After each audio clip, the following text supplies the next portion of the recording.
And finally, on Saturday, October 31st, it is Halloween, my friends, on a Saturday. We also have our second full moon of the month.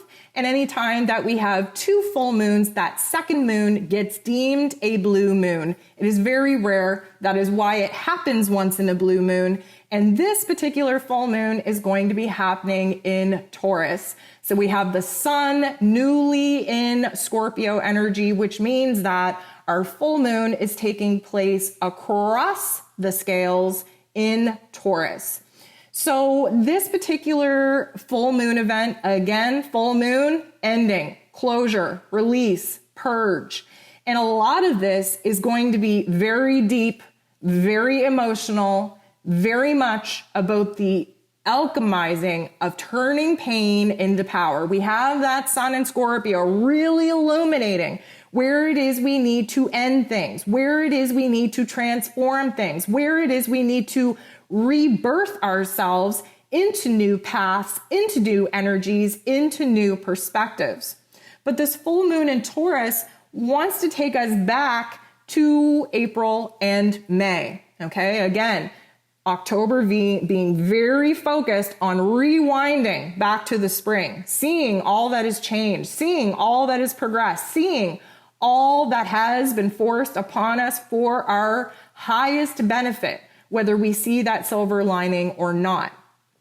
Now, the full moon in Taurus being an earth sign, okay, so we tend to be a little bit more down to earth. Hopefully our explosive emotions won't take us over as much as if it was in another sign. But Taurus wants stability. Taurus wants to think about, the skills and the talents that we might not be using at the best of our abilities in order to create an income for ourselves. This Tauran energy wants us to think about our routines, where it is we maybe got into a rut, where it is we need to put an end to that, and where it is that we need to be born again with new schedules, with new routines, with new ways of making money, and new ways of finding safety and security in all that we do. Now, the curveball here is that we're going to experience a little bit of weird energy with this full moon for a couple of reasons. First and foremost, Halloween is when the veil between our realm and the spirit realm is at its thinnest. That's when the ghosts and the goblins and the witches come out. And I'm not even joking. There is a certain supernatural energy that happens on Halloween. That's why we have Halloween. That's why it happens in Scorpio season, because we're able to handle that darkness. We're able to transform, to alchemize the darker energies and find it in a new cycle of light. But even more than that, we have Uranus, which is the planet of shock and awe, in Taurus, which it has been for a couple of years now, and it will continue to be, I believe, until 2026-ish. And Uranus is the planet of shock and awe. It is the wild card. It is the curveball. It is where information will come out that will be so eye-opening and so jaw-dropping that it will just encourage and push us to make even more transformations, even more changes in our heart and our head, and really illuminate where it is that the rebirthing process, that us as those ugly caterpillars going into those mushy cocoons in order to disintegrate into cocoon mush before coming out as this beautiful, beautiful butterfly that is able to fly high and gain a perspective that the caterpillar could never have.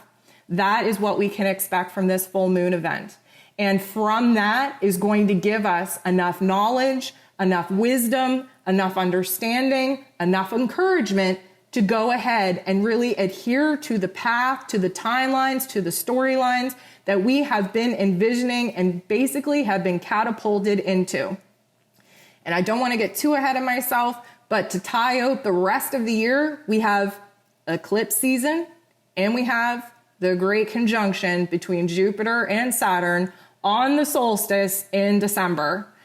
I will be going into more detail about that as we get closer to those events, but just know that this last quarter of 2020 is where we kind of reflect back on all that has happened, all that we have been forced to accept, whether we like it or not, all the changes that have been put upon us that we would have not chosen or would not have made with our own free will, and recognize that now we're moving forward. We're doing something with it. We are turning that pain into power. We are taking that darkness. We are turning it into light, and we are better off for it.